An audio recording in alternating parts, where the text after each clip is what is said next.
बहुत समय पहले की बात है। एक घना जंगल था जहाँ तरह तरह के जीव जंतु रहते थे।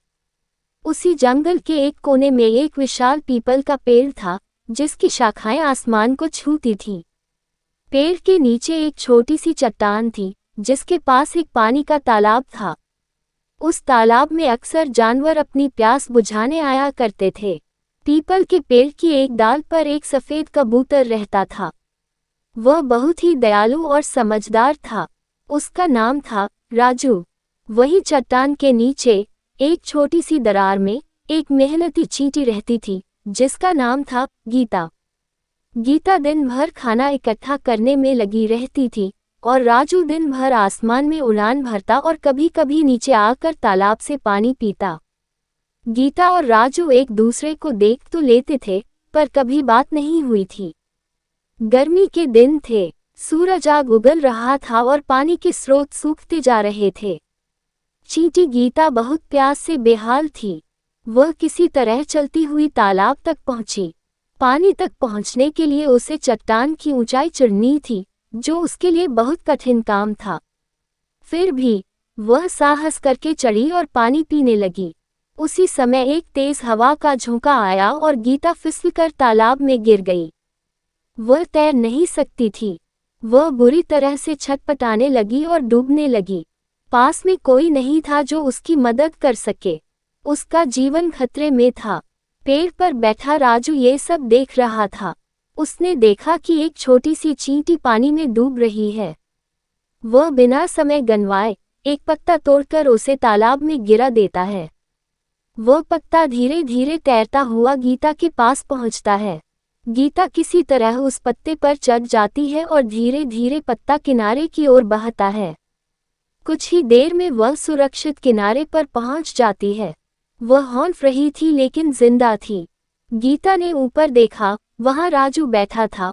उसकी आंखों में चिंता और स्नेह था। गीता ने हाथ जोड़कर कहा, धन्यवाद राजू भाई, आपने मेरी जान बचाई। अगर आप न होते तो मैं आज जिंदा न होती।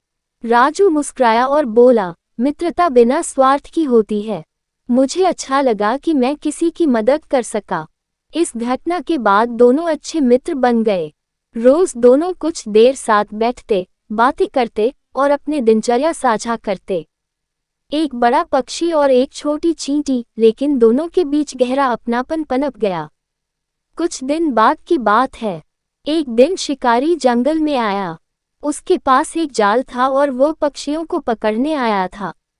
वह धीरे धीरे पीपल के पेड़ के पास आया और पेड़ के नीचे बैठ गया। उसने राजू को देखा जो पेड़ की ऊंचाई पर बैठा था। शिकारी ने अपने धनुष पर तीर चढ़ाया और निशाना साधा। चींटी गीता उस समय वहीं नीचे भोजन खोज रही थी। उसने शिकारी को देखा और उसकी चालाकी समझ गई। वह डर गई, लेकिन वह जानती थी कि उसे कुछ करना होगा। वह दौड़ती हुई शिकारी के पास पहुंची और बिना किसी डर के उसके पैर पर चढ़ गई। गीता ने जोर से काटा। शिकारी दर्द के मारे चिल्ला उठा और उसका हाथ कांप गया। तीर उसके हाथ से गिर गया। इसी बीच राजू को खतरे का एहसास हो गया। वह तेजी से उड़कर दूसरे पेड़ पर चला गया। शिकारी ने सिर झुका कर देखा तो वहां एक छोटी सी चींटी उसे घूर रही थी। वह झल्लाया और वहां से चला गया। राजू थोड़ी देर बाद वापस आया। उसने गीता से पूछा, क्या हुआ था?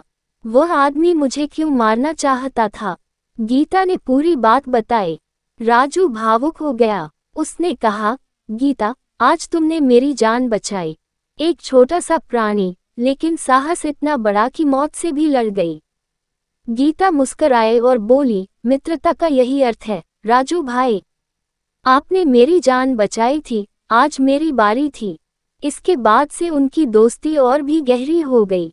अब वे न सिर्फ एक दूसरे के सुख दुख में साथ थे, बल्कि जंगल के अन्य प्राणियों के लिए भी एक मिसाल बन गए। पक्षी, कीड़े मकोड़े, जानवर सब कहते कि एक कबूतर और चींटी की दोस्ती हमें सिखाती है कि सच्चा मित्र वही है जो खतरे में भी साथ न छोड़े। दोनों ने कई बार जंगल में रहने वाले अन्य प्राणियों की मदद की। चाहे वह भूखा खरगोश हो या घायल गिलहरी, दोनों मिलकर मदद करते। धीरे धीरे जंगल में सभी उन्हें मित्रों की जोड़ी कहकर पुकारने लगे। सच्ची मित्रता में कोई स्वार्थ नहीं होता।